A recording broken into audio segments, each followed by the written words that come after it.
It's a new day for Illinois as former Governor Rod Blagojevich is removed from office. I'm Blake Wood, live outside the Executive Mansion in Springfield. Blake, you were inside when the president spoke. He got a warm welcome. He definitely did, Dave. A lot of friendly faces in the room. Teenagers caught speeding on these roads could be in for a big surprise. I'm Blake Wood, live in Springfield. I'll let you know what it is. A year ago, when people came into the pantry, they used to get a whole box of crackers, but now, because of the high demand, they've cut that down to only 2 sleeves. The gates open for the public at noon. The Secret Service asks you to leave your bags at home. So how long would it take for firefighters to get from the rec center downtown? We decided to find out. When we left the rec center, it was 12:15. By the time we got downtown, 12:19. That's a full 4 minutes. First, we want to go back to Blake Wood, live in Springfield. Well, Dave, a little bit of a surprise. The governor's come out and join us here outside the Executive Mansion. Governor, has to be, kind of a bittersweet day for you, I imagine. Well, it's a sad day, I think, that we had to have an impeachment. Day 1 of the Quinn administration tomorrow. What's your first priority? Well, we're going to talk about reform. Well, there you have it, Governor Pat Quinn, a little surprise appearance outside here at the Governor's Mansion. I was hitting him on the back and he wasn't moving. 11-year-old Devontae Rush didn't have time to think. He just dove into the water, going after his friend. I was under the water for 30 seconds, and I figured after that he couldn't swim. He jumped in right away, pulled him up to the edge. As he's pulled him up to the edge, he was limp. He was limp and everything. I just pulled him up, just started CPR right away. Crystal Page was also there to pull the boy to safety and get him breathing. It's an adrenaline rush, and I'm just glad I knew CPR. I'm just glad I could help him. And for the boy's mom, she's just glad they were in the right place at the right time. It's always going through my mind, what if this lady wasn't there? What if the boy wasn't already in the pool? Because they said the pool was so congested. But now 7-year-old Kobe is back to normal, already wanting to go back into the water. I don't know about that.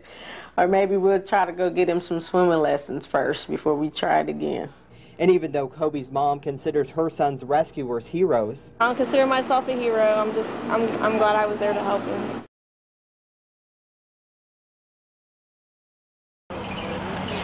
It's supposed to be a graduation celebration, moving on. It's just going to kind of have a somber effect on it now. 17-year-old Brady Smith was looking forward to graduation, but now one of his best friends will be missing.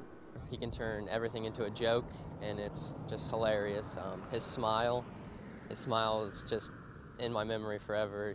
Adam Paget was an honor student at Athens High School, the kind of kid you wanted to have around. Adam was a quiet, polite young man. He was a good student. He was a tremendous teammate. He was a passionate football player. Adam was heading north here on Sherman Boulevard when, for unknown reasons, his truck left the roadway and hit a light pole. Police aren't sure if they'll ever know what caused the accident. It's really hard to wake up one morning and not see him. Haley Cleason dated Adam for 2 months. She'll never forget the good times they shared. The life of the party. Adam can always make you laugh. There's never a dull moment when you're with Adam. Now they're working to remember those moments. A makeshift memorial has been put up where the accident happened. Also, Adam's cap and gown will be draped over his empty chair during graduation.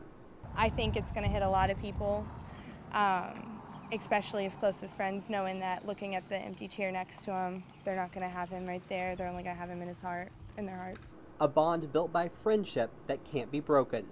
In Athens, Blake Wood, WCIA-TV, News at 9. I don't have 10, I've sold 3 or 4, and I got 6 in, and I don't know how many of those are spoken for. Before this store could even open its doors, Mark Kessler's phone was ringing off the hook. First customer, I think, spent $8 or $10. My second customer spent $94, all Michael Jackson stuff. All fans trying to get their hands on records, CDs, or anything else to remember the King of Pop. It was like somebody in the family died. I sit home and watch the news pretty much all night and shed some tears and just reminisced. Michael Glover started listening to Michael Jackson when he was 7. For him, today is as much about the music as the man. Some of his songs remind me of certain times in my life, certain girlfriends, places I've lived. From the anthology album to Dangerous and Off the Wall, records were flying off the shelves. But out of all of the albums here at Recycled Records, still the most popular, the Thriller album.